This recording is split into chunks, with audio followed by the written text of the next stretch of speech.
بنی اسرائیل کا ایک گنہگار شخص ایک فاحشہ عورت کے پاس گیا نا،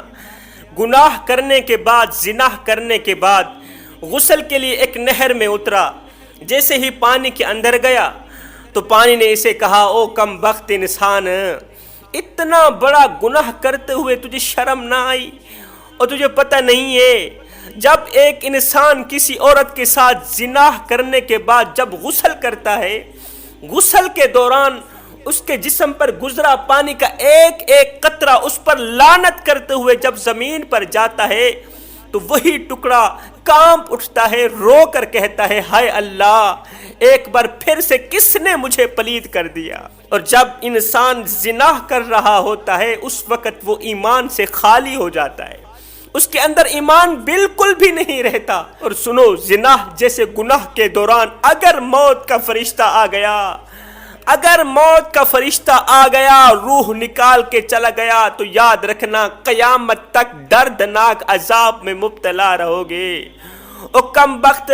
جس رب نے تجھے پیدا کیا، وہ رب جو 70 ماؤں سے بھی بڑھ کے محبت کرنے والا ہے، گناہ کرتے ہوئے تو نے اتنا بھی نہ سوچا کہ مرنے کے بعد اس رب کو کیا منہ دکھائے گا؟ اللہ نے تجھے حضرت انسان بنا کر دنیا میں بھیجا تھا اور تو کیڑوں سے بھی بدتر نکلا۔ ہے پانی کی تہ سے نکلی آواز سن کر ایک دم چیخ اٹھا، کانپنے لگا، جلدی سے نہر سے باہر نکلا۔ پانی کی تہ سے نکلی آواز سیدھا اس کے دل پر جا لگی، نہر کے دیے سبق نے اس کی دل کی دنیا بدل ڈالی۔ یہ گنہگار شخص روتے ہوئے، خون کے آنسو بہاتے ہوئے، ایک دم اس نے دونوں ہاتھ اٹھائے، آسمان کی طرف دیکھا، کہا، او میرے کریم رب، میں تو تیری رحمت کو اپنے گناہوں سے زیادہ سمجھتا رہا، مولا میں تو تیرے کرم کو اپنے گناہوں سے زیادہ سمجھتا رہا۔ او میرے مالک، اگر میرے گناہ زیادہ ہیں، تیری رحمت کم ہو گئی ہے، تو میں آج رو کے، خون کے آنسو بہا کے توبہ کرتا ہوں، مالک میری توبہ قبول فرما۔ آج کے بعد میں کوئی گناہ نہیں کروں گا، آج کے بعد میں کوئی زنا نہیں کروں، کسی عورت کے پاس نہیں جاؤں گا۔ مالک تو 70 ماؤں سے بڑھ کے محبت کرنے والا ہے، تیرا بندہ تجھ سے معافی کا طلبگار ہے، توبہ کا طلبگار ہے، مولا میری توبہ قبول فرما لینا۔ ہے ادھر سے خشیت الہی میں دل سے نکلے آنسوں کے 2 قطرے زمین پر نہیں گئے تھے، اللہ تعالیٰ کی رحمت کو جوش آ گیا۔ توبہ کرنے کے بعد یہ شخص ایک طرف کو گیا، وہاں کچھ عابد، عبادت گزار عبادت خانے میں خدا کی عبادت میں مصروف ہیں۔ یہ توبہ کرنے والا ان عابدوں کے ساتھ ہو لیا، عبادت میں مصروف ہو گیا۔ دوسرے دن کا جب سورج طلوع ہوا تو یہ عبادت گزار عبادت خانے سے باہر نکلیں کہ جائیں کوئی غذا کا بندوبست کریں، کھانے پینے کا بندوبست کریں۔ روٹی پانی کی تلاش میں ان عبادت گزاروں نے اسی نہر سے گزرنا تھا کہ ایک دم یہ توبہ کرنے والا شخص بولا، بھائیو میں اس نہر سے ہرگز نہیں گزروں گا، میں اس نہر سے ہرگز نہیں گزرنا چاہتا، اس لیے کہ یہاں پر کوئی چیز ہے جو مجھے میرے گناہوں سے شرمندہ کرتی ہے، مجھے میرے گناہوں کے تانے دیتی ہے، مجھے پشیمان کرتی ہے، میں اس جگہ سے ہرگز نہیں گزروں گا۔ خیر، یہ عبادت گزار اس توبہ کرنے والے شخص کو اس کی جگہ پہ چھوڑ کے خود نہر کی طرف جا رہے ہیں کھانے پینے کی تلاشی کے لیے۔ جب نہر سے گزرنے لگے تو نہر نے کہا، اس وقت تک میں تمہیں اپنے اوپر نہیں گزرنے دوں گی جب تک تم اللہ کے محبوب کو لے کر نہیں آؤ گی، اس وقت تک میں تمہیں اپنے اوپر ہرگز نہیں گزرنے دوں گی جب تک تم اللہ کے محبوب کو لے کر نہیں آؤ گی۔ عبادت گزار بولے، اللہ کا محبوب کہاں ہے؟ نہر نے کہا کہ وہ جسے تم پیچھے چھوڑ کے آئے ہو، وہ توبہ کرنے والا، وہ اللہ کا محبوب، اس نے اس انداز میں توبہ کی، اس نے خشیت الہی میں غرق ہو کے، خشیت الہی میں خون کے آنسو بہا کر اس نے اس سلیقے سے توبہ کی، اس انداز میں اللہ کی رحمت کی طرف متوجہ ہوا کہ اللہ کی رحمت جوش میں آئی۔ اللہ نے نہ صرف اس کی توبہ قبول فرمائی، اللہ نے نہ صرف اس کی توبہ قبول فرمائی ہے بلکہ اس کے تمام پچھلے گناہوں کو نیکیوں میں بدل کے اللہ نے اسے اپنا محبوب بنا دیا، اللہ نے اسے اپنا محبوب بنا دیا، اللہ نے اسے اپنا دوست بنا دیا۔ ہے جوانو، میرے نبی نے فرمایا میں اللہ کا حبیب ہوں، پھر فرمایا جو جوان جوانی میں توبہ کرتا ہے وہ بھی اللہ کا حبیب بن جاتا ہے۔ اگر تم بھی اللہ کے دوست بننا چاہتے ہو، اگر تم بھی اللہ کے ولی بننا چاہتے ہو تو پھر آ جاؤ، میرے کریم رب کی رحمت بڑھ چڑھ کے تمہارا انتظار کر رہی ہے،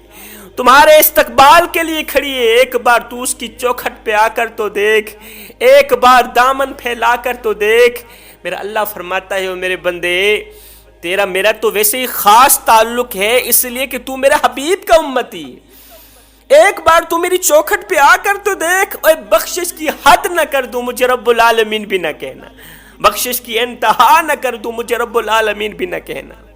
تو کس مقصد کے لیے اس دنیا میں آیا ہے اے نوجوان؟ جس مقصد کے لیے اللہ نے تمہیں بھیجا تھا وہ مقصد پورا کر۔ اہم دن وہ نہیں تھا جس دن آپ اس دنیا میں آئے تھے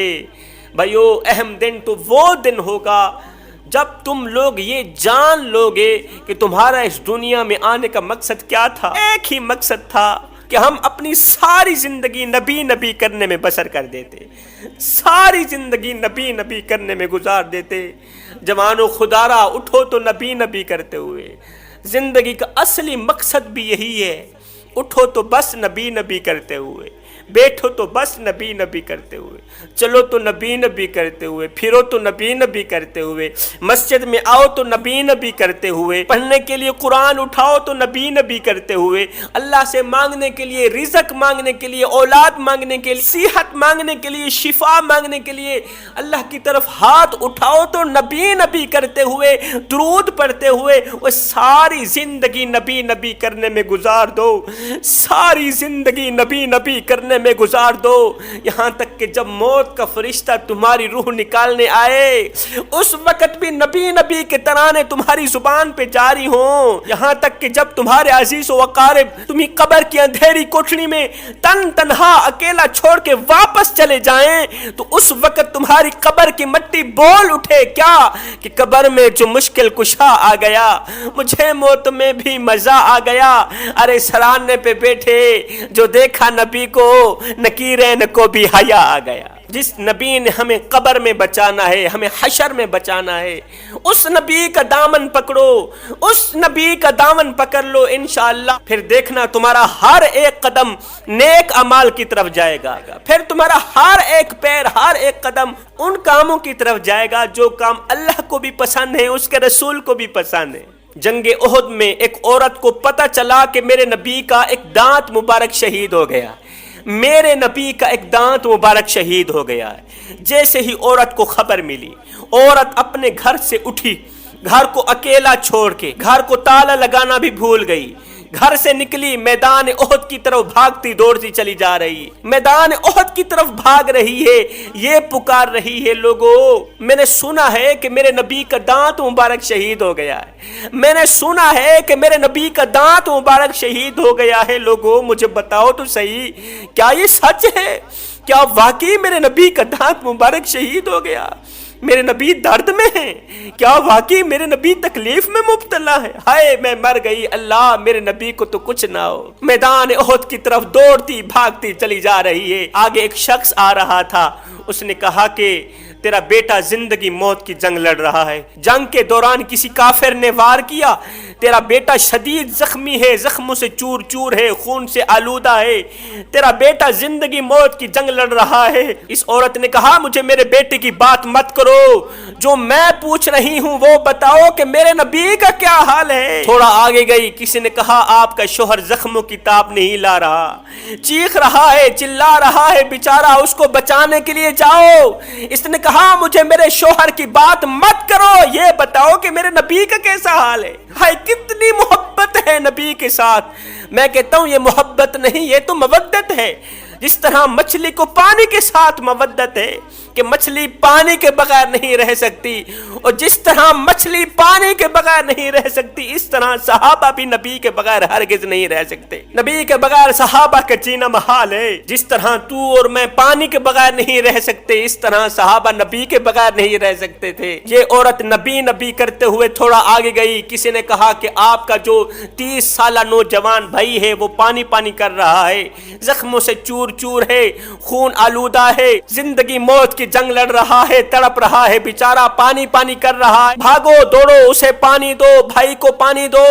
اس نیک دل خاتون نے کہا یہاں مجھے میرے بھائی کی کہانی نہ سناؤ، یہاں مجھے میرے بھائی کا قصہ، میرے بھائی کا حال مت سناؤ، مجھے یہ بتاؤ کہ میرے نبی کا کیسا حال ہے، میرے نبی کو کوئی چوٹ تو نہیں لگی، میرے نبی کو کوئی تکلیف تو نہیں ہوئی، میں نے سنا ہے میرے نبی کا دانت مبارک شہید ہو گیا ہے، بتاؤ یہ خبر غلط ہے نا، غلط خبر ہے نا، میرے نبی محفوظ ہے نا، میرے نبی کو کچھ ہوا تو نہیں ہے نا۔ آخر میں جا کر کسی نے کہا کہ الحمدللہ حضور کو کچھ نہیں ہوا، حضور خیر و عافیت سے واپس کی طرف آ رہے ہیں، مگر سنو تیرا ایک بھائی بھی فوت ہو گیا، تیرا نوجوان بیٹا بھی شہید ہو گیا، ہائے نوجوان بیٹا شہید ہو گیا، اسے کوئی پرواہ نہیں ہوئی، شوہر شہید ہو گیا، اسے کوئی پرواہ نہیں ہوئی، بھائی شہید ہو گیا، اسے کوئی پرواہ نہیں ہوئی۔ جیسے ہی نبی کی خیر و عافیت کی خبر سنی، اس عورت نے دونوں ہاتھ اٹھائے، عرض کی شکر الحمدللہ، شکر میرے مالک،